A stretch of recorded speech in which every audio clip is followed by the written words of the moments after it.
Shkurt fare, çfarë mendon për kampionatin? Është zhvillohet në këtë sistem apo kalohet? Formula e kampionatit është skandaloze. E kam thënë shumë herë apo e kam thënë shumë herë.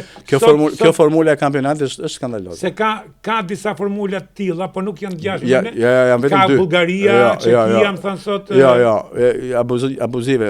Më duket se jam marrë me këtë punë para 2 vjetësh dhe kam harruar tani.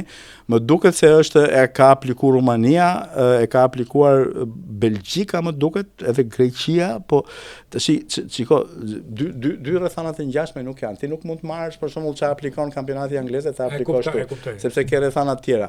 Dhe e dyta, tu nuk u bë asnjë analizë, ai u vendos për 5 ditë.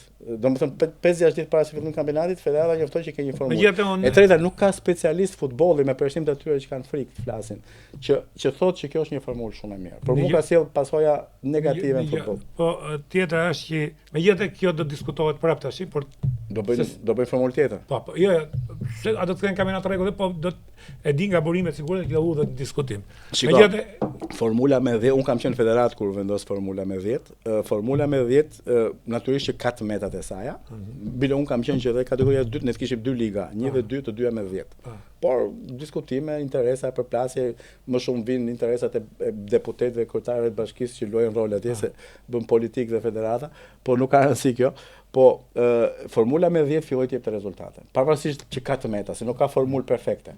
Filloi të jepte rezultate. Momentin që filloi të jepte rezultate e prishën. What the fuck? Mu duket e padrejtë që ti për shembull si ta bësh tash Liverpooli është 17 pikë përpara, e shkon në finale edhe t'ja merr me një finale. Te fusta Arsenalin dje dhe të fiton në kampionatin e Arsenalit. Me Liverpoolin më kuptove shumë mirë. E fundit është drejtohu ke Edi Ramën ke ajo kamera. Çfarë do t'i thojë po ta kishe përballë Edi Ramën? Për mandatin e 4. Çfarë këshille do jepshe? Shiko, ka pasur një parull shumë, ka pasur një këshilla. Këshilla s'është fjalë keqe këshilla. Këshilla është kjo që duhet diversifikuar ekonomia. Sepse ne jemi sulur drejt, ka bërë punë të jashtëzakonshme me turizmin, me rilindjen urbane, edhe me aspekte tjera. Por jemi ekonomi që çfarë do ndodhi për shembull nesër nëse plas një luftë në Ballkan dhe turizmi bëhet zero, Pra janë një ekonomi e suksesshme është një ekonomi e diversifikuar, pra që ka ashtu pafund. Arsimi është një temë. S'di çfarë them për arsimin, është bërë një hap shumë i mirë me kjo qeveri është për të lavdruar me seleksionimin e disa universiteteve.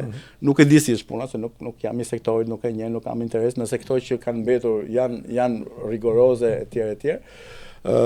Por në arsim në nivelet e tjera, pastaj në nivelin e shkollës mesme, shkollës fillore, shoh që ka probleme shumë të mëdha. Duhet mjekësin, unë them që ka dash Zoti që nuk kam pasur probleme deri tani.